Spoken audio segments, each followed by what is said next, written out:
বিদ্যাসাগর ক্ষুদিরামের মাটির ছেলে রেগেটং জেতা আসন থেকে সরিয়ে বর্ধমান দুর্গাপুর। তবে দিলীপ আছেন দিলীপেই।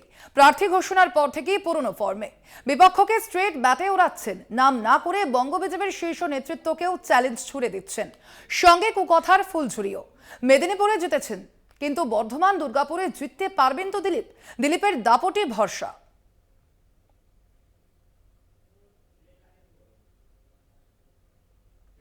দিলীপকে কোথায় প্রার্থী করবে বিজেপি? লোকসভা ভোটে প্রথম দফার প্রার্থী ঘোষণার আগে থেকেই বঙ্গের বাতাসে উড়ে বেড়াচ্ছিল এই প্রশ্ন। কারণ সময়টা খুব একটা ভালো যাচ্ছে না। এমনিতেই শুভেন্দু সুকান্ত দাপটে দিলীপ সাইডলাইন। দিলীপের মুখ থেকে কুকথার ফুলঝুরি ছুটলেও আরএসএস করা লোকটাকে ভরসাই করেন মোদি শাহ। কিন্তু ইদানিং সমীকরণটা পাল্টেছে। বিজেপির রাজ্য সভাপতির পদ গেছে, সর্বভারতীয় সহ সভাপতির পদও হারাতে হয়েছে মেদিনীপুরে দাপুটে ছেলেকে। তারপর লোকসভার সিট জেতা আসন থেকে সরিয়ে বর্ধমান দুর্গাপুরে 19-এ এই আসন বিজেপিই জিতেছে। সুরেন্দ্র সিং আলুওয়ালিয়া জিতলেও মার্জিন বেশ কম, অর্থাৎ এবার পূর্ব বর্ধমানের এই সিটে লড়াই বেশ কঠিন। আসন ধরে রাখা বিজেপির চ্যালেঞ্জ।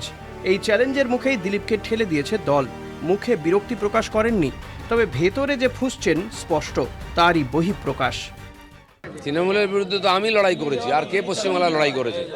দিলীপের নিশানায় কে? নিন্দুকেরা বলছেন বিজেপির প্রাক্তন রাজ্য সভাপতির নিশানায় বর্তমান রাজ্য সভাপতি এবং বিরোধী দলনেতা। কিন্তু কেন? দিলীপের ঘনিষ্ঠ মহল থেকে ভেসে আসা টুকরো টাকরা মন্তব্য জুড়লে সমীকরণ দাঁড়ায় বিজেপির প্রার্থী তালিকায় নাকি শুভেন্দুর প্রভাব রয়েছে।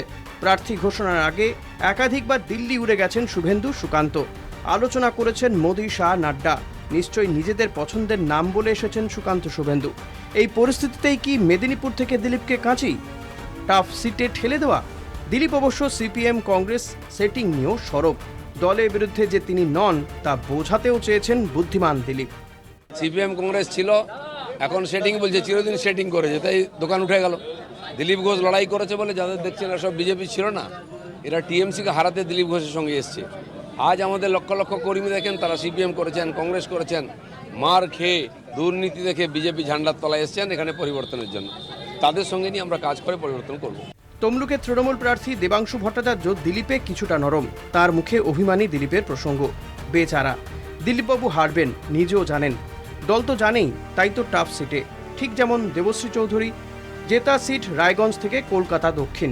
আসলে রায়গঞ্জে গোষ্ঠীদ্বন্দ্ব এতটাই তীব্র হয়ে ওঠে যে দেবশ্রীকে আবার ওই সিটে প্রার্থী করার ঝুঁকি নেয়নি বিজেপি। কিন্তু মেদিনীপুরে এই ঝুঁকি ছিল না। গোষ্ঠী কোন্দলও দিলীপের পুরনো সিটে খুব একটা প্রকট নয়। তাহলে সিট বদল কেন? দিলীপের মতে মেদিনীপুরে তিনি দাঁড়ালে ফের হাসতে হাসতে জিততেন। অর্থাৎ বর্ধমান দুর্গাপুর সিট যে টাফ তা বুঝছেন দিলীপ। তাই মাঠে নেমেই কীর্তি স্পিনকে হেলায় মাঠের বাইরে ফেলছেন। আর অপেক্ষা করছেন 4 জুনের। 19-এ 42-এর মধ্যে 18টা আসনে যেতে বিজেপি। তখন দিলীপের আমল। এবার ছবিটা আলাদা।